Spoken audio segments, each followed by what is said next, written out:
In 1997, three events changed my life. I graduated from journalism school in Paris and I really wanted to explore the world. In Iran, a clergyman who was very moderate was elected as a president. Iran was changing, Iran was opening up. And in the meantime, my Iranian grandfather passed away.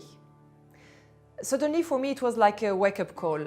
I really wanted to go to Iran. I was really thirsty to understand this country. I wanted to face its changes, but I also wanted to look for my roots.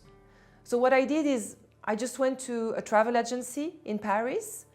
I asked for a plane ticket for Tehran. I told the guy I want to travel to Iran for 10 days. I took my plane, but actually I ended up staying for 10 years.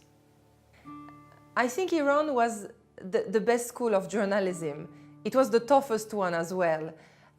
It's a country where I learned how to face censorship, how to deal with the red lines, how to deal with the intelligence services watching me.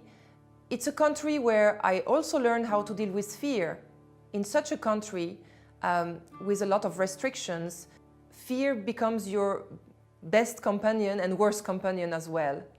But what I think I learned from working here in Iran for so many years, what I learned the most is also how important it is to be on the ground, how important it is to talk directly to people, because definitely it's a way to break up the stereotypes we have about such country. Yes, Iran is a country ruled by clergymen. It's a country that cut ties with the US, with the USA since so many years. It's a country where women are deprived from their rights. But I discovered a very, very vibrant civil society. I got to know some women who are members of parliament, women who run companies, women who drive their own cars, women who are sitting in the university. As a matter of fact, when you go to the universities, you have more female students than male students.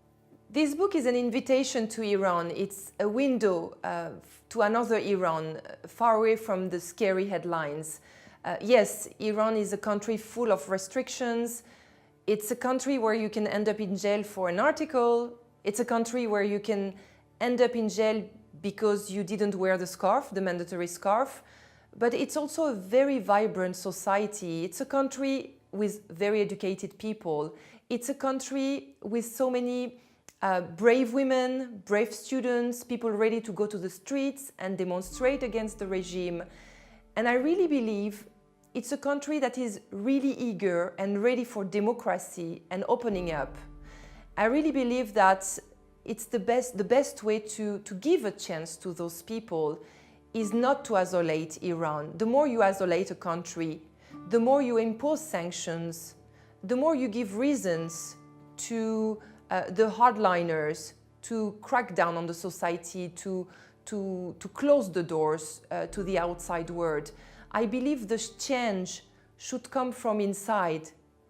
The change is not about a regime change written on a foreign agenda in the outside world without knowing Iran from inside. I really believe the real change is already happening in Iran. It's already happening behind the doors, behind the veils. It's happening in the streets. The change is really happening within Iran itself.